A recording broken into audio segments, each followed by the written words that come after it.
Good morning student, BEd second year और आपका subject है पेडागोजी ऑफ पॉलिटिकल साइंस। इसमें हम यूनिट 1 पढ़ रहे हैं। यूनिट 1 का जो अपना टॉपिक चल रहा था वो था एक अच्छी राजनीति विज्ञान पाठ्य पुस्तक की जो समीक्षा है उसके बारे में हम पढ़ रहे थे। इससे पहले की जो ऑनलाइन क्लास हुई थी उसमें मैंने आपको राजनीति एक अच्छी राजनीति विज्ञान पाठ्य पुस्तक की समीक्षा के अंदर उसके क्या गुण, उसके अंदर क्या क्या उसका जो स्वरूप होता है किस प्रकार का होना चाहिए इसके बारे में हमने पढ़ा था। जैसे उसका आयु स्तर बालकों के अकॉर्डिंग उसकी आयु स्तर के अनुसार होनी चाहिए। जैसे 6 क्लास के बालक की जो परिपक्वता की आयु है वो कितनी समझ अधिगम स्तर की हो सकती है उसके अकॉर्डिंग उसमें विषय वस्तु होनी चाहिए। दूसरा हमने पढ़ा था उसके अंदर आकार कितना होना चाहिए। जैसे 5 इंच की उसकी चौड़ाई होनी चाहिए, 8 इंच उसकी लंबाई होनी चाहिए, इस प्रकार से उसका आकार होना चाहिए। फिर कवर कैसा होना चाहिए, कवर लेमिनेशन युक्त होना चाहिए जिसमें हमने कवर को लेमिनेशन युक्त आकर्षक होना चाहिए, अलग अलग रंगों के उसमें प्रयोग भी होने चाहिए, यानी बहुरंगी होना चाहिए। फिर हमने पढ़ा था कि प्रकाशन सामग्री कैसी होनी चाहिए। प्रकाशन सामग्री के अंदर हमने पुस्तक का नाम क्या है, जैसे सामाजिक विज्ञान की पुस्तक, उस पुस्तक के लेखक है और जो सहायक लेखक गण है वो कैसे होने चाहिए, इसके अंदर नाम फ्रंट पे होना चाहिए, संयोजक कौन है और अन्य लेखक कौन है, इसके बारे में भी हमने चर्चा कर ली थी। उसका आगे का टॉपिक था वो था अपना प्रकाशक कि इसका जो मुद्रित है प्रिंट कहाँ से हुआ है। जैसे सामाजिक विज्ञान की जो पुस्तक है उसका जो प्रिंटिंग होगा वो होगा माध्यमिक शिक्षा बोर्ड अजमेर के माध्यम से। उसके बाद हमने पढ़ा था पृष्ठों की संख्या कितनी होनी चाहिए। पृष्ठों की संख्या पुस्तक के आकार पर होनी चाहिए, छोटी बड़ी जो पुस्तक होगी उसके आकार के अनुसार पृष्ठ संख्या होगी। फिर पुस्तक का मूल्य कितना होगा उसके बारे में हमने पढ़ा था।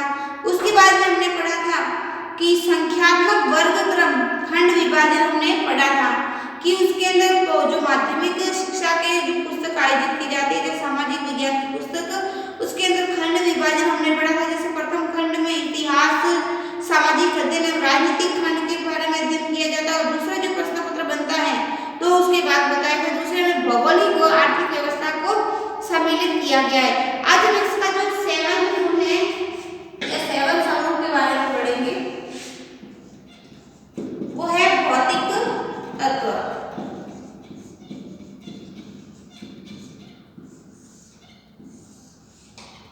भौतिक तत्व के बारे में हम आज की ऑनलाइन क्लासेस में चर्चा करेंगे। भौतिक तत्व क्या कैसे होना चाहिए, किसके अनुसार होना चाहिए, तो पुस्तक के स्तर के अनुसार लिखा गया हो। जो इसके अंदर विषय वस्तु का चयन है या जो परिवेश से संबंधित जो ज्ञान है वो ज्ञान उस विषय वस्तु के अंदर जो बालक की सीखने की जो स्तर है उस स्तर के अनुसार होना चाहिए। बालक की परिपक्वता की आयु के अनुसार वो ज्ञान उसमें होना चाहिए। इस कारण इसमें वजन न तो अधिक हो न कम हो, तो छात्रों को आसानी से पढ़ने एवं उनको जो उसका जो विवरण है उसके अंदर जो छात्र को पढ़ने में भी आसानी हो सके और उस पुस्तक को वो उठा भी सके। भार भी उसमें ज्यादा नहीं होना चाहिए, पुस्तक हल्की होनी चाहिए, बच्चों के अकॉर्डिंग होनी चाहिए। जैसे 6 क्लास का, 5 क्लास का बालक, 7 क्लास का बालक कितने वजन तक को झेल सकता है उस अकॉर्डिंग पुस्तक के अंतर्गत पाठ्य वस्तु होनी चाहिए, उस अकॉर्डिंग पेज वगैरह होने चाहिए। फिर है तर्क सम्मत विभाजन।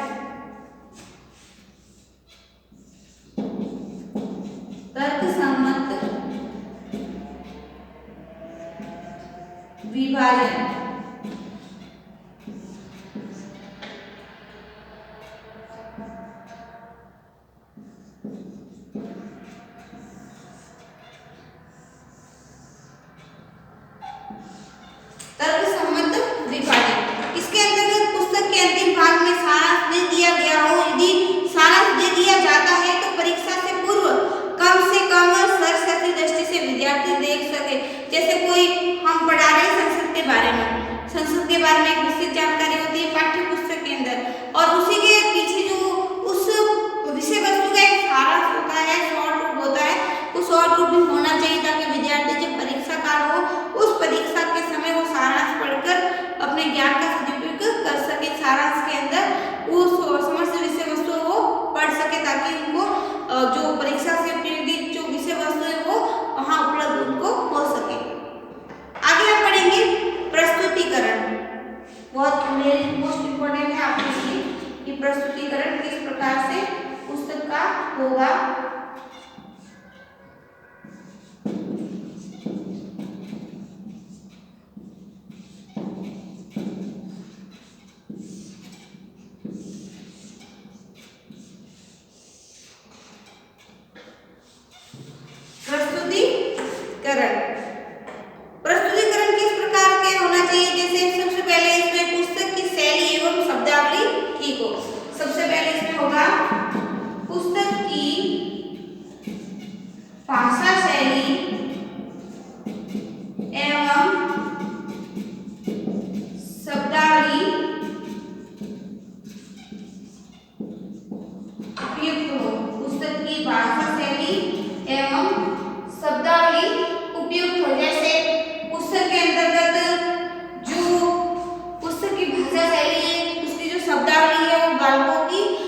अकॉर्डिंग होना चाहिए, जैसे बालक सीख सके उसी के अकॉर्डिंग पुस्तक की भाषा शैली व शब्दावली होनी चाहिए। बालक जिसको आसानी से समझ सके, उस कठिन शब्दावली भी होनी चाहिए। पुस्तक के जो मूल्यांकन प्रश्न होते हैं उसके आगे वाले पृष्ठ पे जो कठिन शब्दावली होते हैं, जैसे पाठ के अंदर जो कठिन शब्दावली आती है उनका अर्थ उनके अंदर होना चाहिए, ताकि कोई कठिन शब्दावली है जिसको बालक नहीं समझते हैं उसका अर्थ वो जान सके।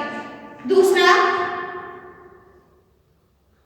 इन तथ्यों को समझने के लिए यदि डायग्राम होते हैं, भाषा शैली के जो तथ्य हैं उनको समझने के लिए, जैसे हम किसी नगर के बारे में पढ़ा रहे हैं, नगर का नाम, उस नगर का उपनाम और ये कहाँ स्थित है, इस प्रकार से डायग्राम हो तो बालक आसानी से समझ सकता है कि नगर ये है, इस नगर को पहले ये कहा जाता था, वर्तमान में ये जगह स्थित है। इस प्रकार इसके अंदर डायग्राम होने चाहिए, तो विद्यार्थियों को जो कठिन समझने में कठिनाई आ रही है वो कठिनाई नहीं होगी, बल्कि सहजता से वो सीखेंगे, सुगम तरीके से वो सीखेंगे।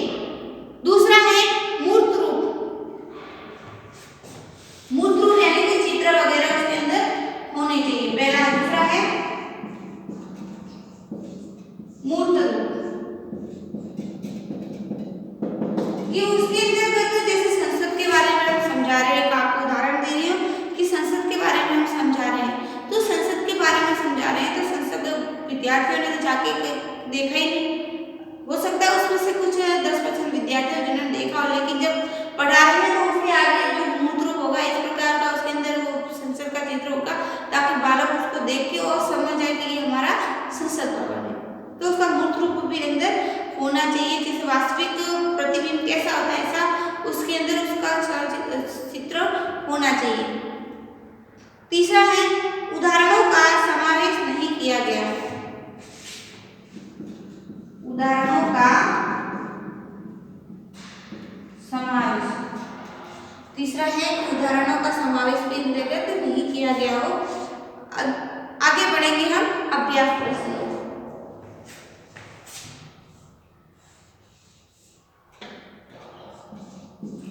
अभ्यास प्रश्न।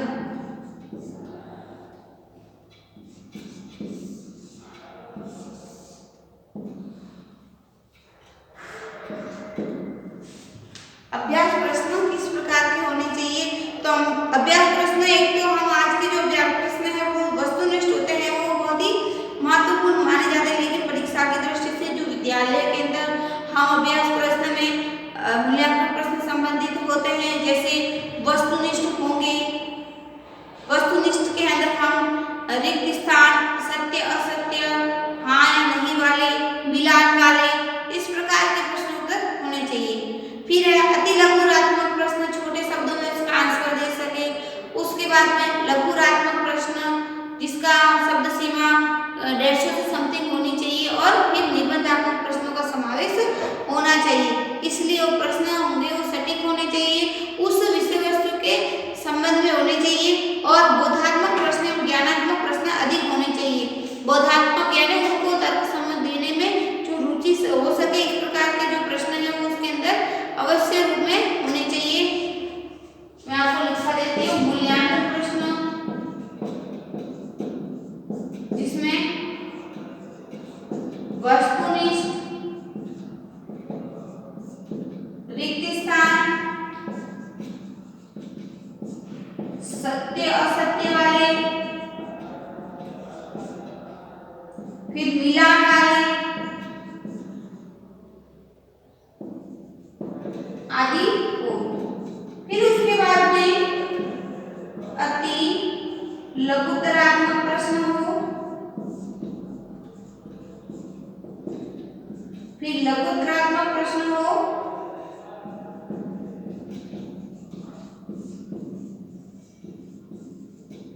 और फिर निबंधात्मक प्रश्न होने चाहिए।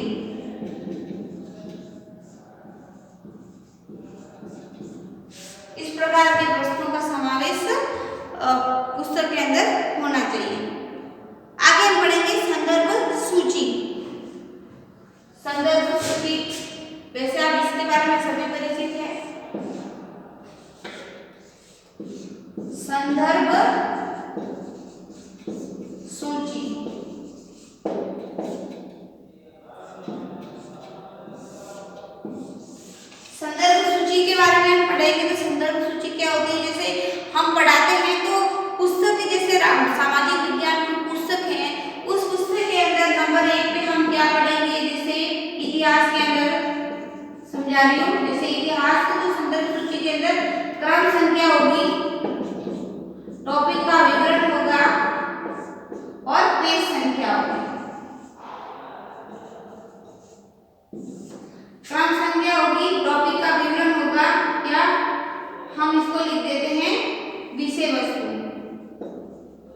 विषय वस्तु और पेज नंबर होंगे। जैसे नंबर 1 पे हम इतिहास का क्रम पढ़ रहे हैं, तो नंबर 1 पे हम पढ़ेंगे इतिहास के बारे में। इतिहास को जानने के पुरातात्विक स्रोत। नंबर 1 पे होगा इतिहास को जानने के पुरातात्विक स्रोत, जो होगा पेज नंबर 1 से 12। ठीक है, इस प्रकार के अंदर उसके जो आगे संदर्भ सूची है, वो संदर्भ सूची अंकित होनी चाहिए, ताकि विद्यार्थी को जो पढ़ना है, जो पेज पढ़ना है या जो विषय वस्तु पढ़नी है, उसके अकॉर्डिंग उस पेज को खोल सके, तो आसानी से पढ़ सके। क्योंकि पुस्तक का जो आकार होगा वो बहुत बड़ा होता है, तो लगभग मैंने आपको बताया था कि पृष्ठों की संख्या 290 से अधिक भी हो सकती है, 290 से कम भी हो सकती है। तो बालक उसको कैसे ढूंढेगा? जब पृष्ठ संख्या उसके अंदर दी गई होगी विषय वस्तु की, तो वो उसको पृष्ठ संख्या के हिसाब से उसको ढूंढ के आसानी से पढ़ सकेगा। आगे है उपयोगिता। 12वां है उपयोगिता।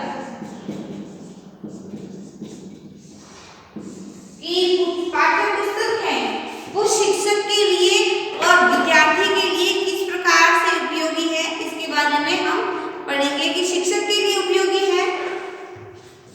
सबसे पहले शिक्षक के लिए, इसको दो भागों में बांटा गया, शिक्षक के लिए उपयोगी और दूसरा है विद्यार्थी के लिए उपयोगी।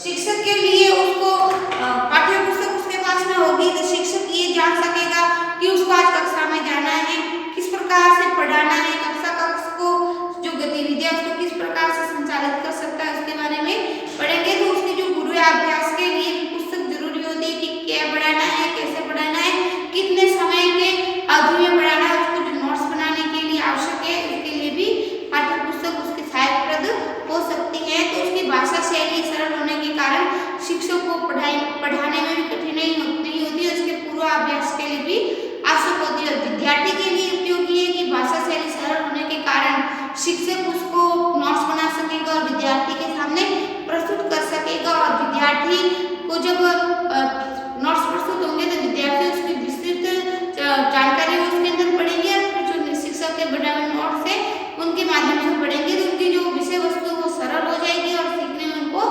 आसानी रहेगी।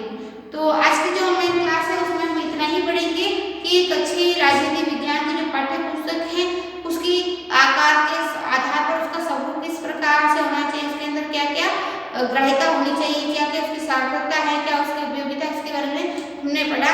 कल हम उसके जो गुण दोष है उसके बारे में पढ़ेंगे। आज के